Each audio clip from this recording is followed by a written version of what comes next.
My question is, what's the ruling? يعني how do I deal with a family who always oppress their child or their son, as their son lives with them in one house?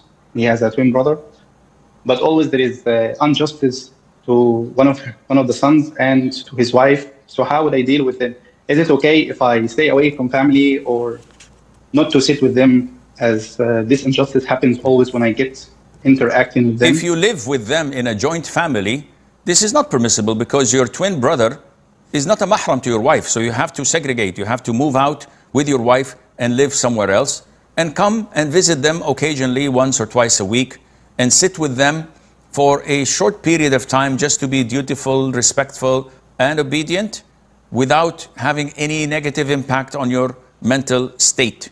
But you cannot boycott them. They are your parents and they're your gateway to Jannah. And if you boycott them, you will not be admitted to Jannah. And with all due respect to them, a dog that barks does not bite. When a dog barks at you, you don't fall on your hands and knees and bark back. You ignore the dog barking.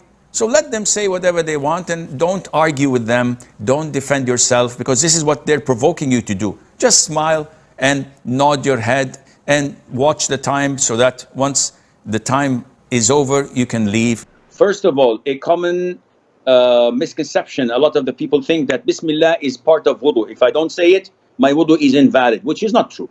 It is a highly recommended thing. So you have an option of two: either to say Bismillah before entering the toilet, before entering the door, or if you're inside, you can say Bismillah without moving your lips or your tongue. Just say it in your heart, and this suffices and does the job. Whether the toilet seat is there or not has no impact on your wudu.